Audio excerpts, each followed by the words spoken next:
আচ্ছা আচ্ছা, আজকে আমাদের প্রথম ওয়ার্কশপের প্রথম ল্যাব। এই ল্যাব অনুযায়ী ফার্স্টে আমাদের কী কী লাগবে আমরা দেখে নিচ্ছি।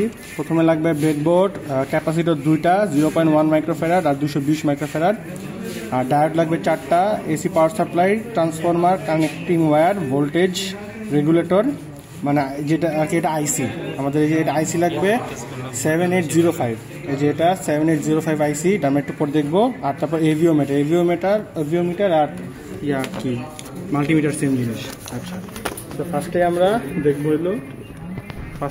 হলো সার্কিট অনুযায়ী প্রথমে আমরা কানেকশন দিব, একটা ট্রান্সফরমারের কানেকশন দিব, 15-16 ভোল্ট কানেকশন হবে।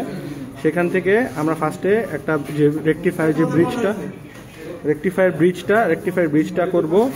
কানেকশন অনুযায়ী আমাদের রেকটিফায়ার ব্রিজটা আমরা করব, তার এক প্রান্তে ট্রান্সফরমার এক মাথা আর সেকেন্ড প্রান্তে ট্রান্সফরমার আরেক মাথা, তারপর তার সাথে একটা হলো ক্যাপাসিটর, আর তার সাথে আমাদের যে আইসির এক মাথা, প্রথম মাথা মানে আর কি এক নাম্বার পিনে যাবে ইনপুট, 2 নাম্বার হলো আউটপুট, 3 নাম্বার ইনপুট, আর তার সাথে আবার একটা ক্যাপাসিটর, আর সেখানে আমরা আউটপুট করবো। এটা যদি আমরা ইমপ্লিমেন্ট করি এখানে এরকম দেখা যাবে, সার্কিটটা ঠিক এরকম হবে। এটা হচ্ছে সেই ট্রান্সফরমারটা।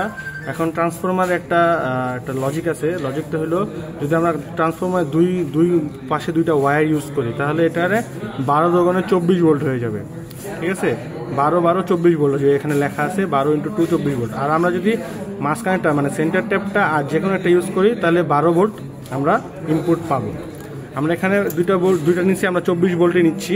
আর এখানে সার্কিট অনুযায়ী আরেকটা যেটা দেখার বিষয় সেটা হলো আমাদের ক্যাপাসিটরটা যেহেতু এখানে 24 ভোল্ট আসতেছে, আমাদের অবশ্যই ক্যাপাসিটরটা বেশি নিতে হবে। আমরা যদি 220 ক্যাপাসিটর নিতাম তাহলে এটা এতক্ষণে পুড়ে যেত। এটা 1000 নিছি, তাই এটা একটু স্টেবল আছে, আমরা কিছুক্ষণের জন্য আর কি মানটা বের করে দেখাতে পারবো। যেহেতু এখানে 24 নিচ্ছি, আমরা এখানে 1000 আর কি মাইক্রোফ্যারাডের ক্যাপাসিটর নিব। আর যদি এখানে আমরা 12 ভোল্ট নিতাম তাহলে আমরা এখানে এই যে এটা ইউজ করতাম,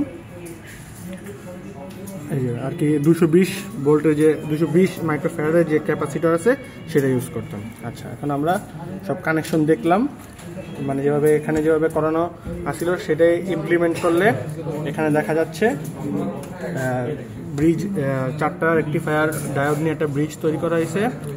আর ব্রিজের এক মাথা ক্যাপাসিটর সাথে আরেক মাথা গ্রাউন্ডে, আর এটা ওই সেম এক মাথা যাচ্ছে হলো আইসিতে, আর আইসি 1 নম্বর প্রান্তে, আর 3 নম্বর প্রান্ত যাচ্ছে হলো আরেক ক্যাপাসিটার আরেকটা, এই যে 3 নম্বর প্রান্ত থেকে ক্যাপাসিটার আরেকটা যাচ্ছে, আর মাঝখানে যে প্রান্ত মানে 3 নম্বর যে মাঝখানের পিন আউটপুট থেকে গ্রাউন্ডে যাচ্ছে। আর এটা হলো আমাদের কমন গ্রাউন্ড, এই জানেন একটা কমন গ্রাউন্ড, এটা এই যে ঠিক এখানে গ্রাউন্ড করা হয়েছে।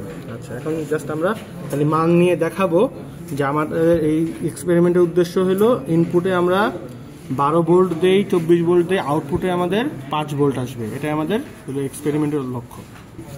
এই যে আমাদের আউটপুট দেখাচ্ছে কত, 4.99 মানে 5 ভোল্ট, অলমোস্ট 5 ভোল্ট। আচ্ছা, ঠিক আছে।